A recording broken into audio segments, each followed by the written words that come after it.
Welcome to Raising Rock Climbers Uncensored. This is your reality check and home for uncensored, trusted advice. Today, we're going to be talking about homeschooling versus regular schooling your athlete. I'm Marina, your host, mother of two aspiring rock climbers and wife to an extreme athlete.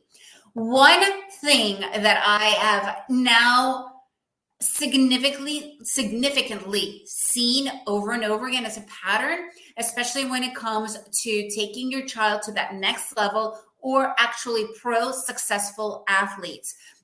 Majority of them are homeschooled. Why? Because there's so much traveling, training, events that is involved in your child's career that you have to do that.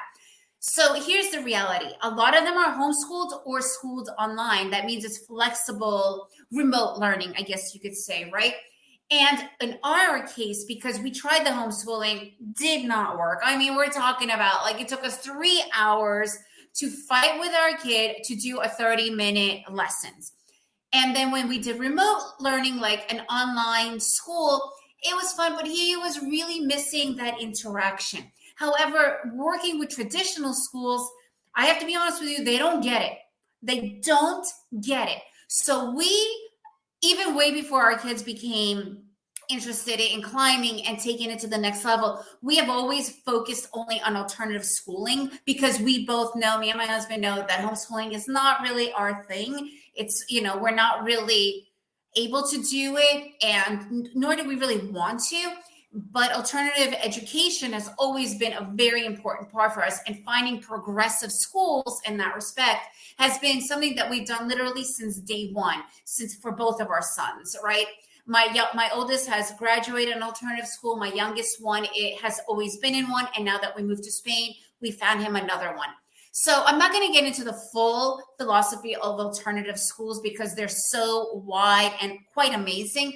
But the one thing that we did always have a conversation with before joining the school is their flexibility and their support in knowing that our children are becoming athletes or are in training for athletes, and they are permitted to take time off. They are allowed to not participate on certain days when they have specific things. They are definitely not penalized or ousted by the school. On the contrary, the school is really supportive and they encourage it and are very proud.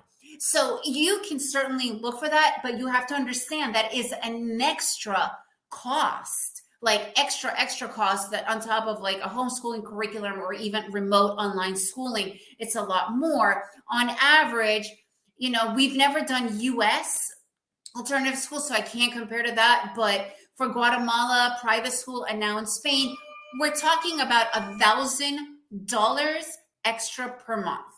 So you do need to put that into your budget and understanding this would be how it is.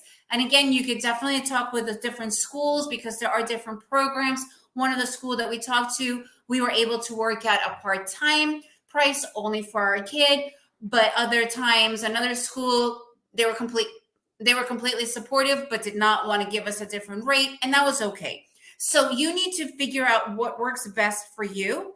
But you do need to figure out that it's going to be a different type of an education to get started and to support your children in that respect. I'd love to hear how do you guys manage this? Are you homeschooling, online, alternative? What is going on in your household, or even unschooling? There's a lot to learn just from unschooling and world schooling. World schooling, though, you can't really world school when you're doing athleticism because they do have to be in one place to really commit and compete properly. If you enjoyed this episode, please leave me a review, share with your friends, and let's have this conversation.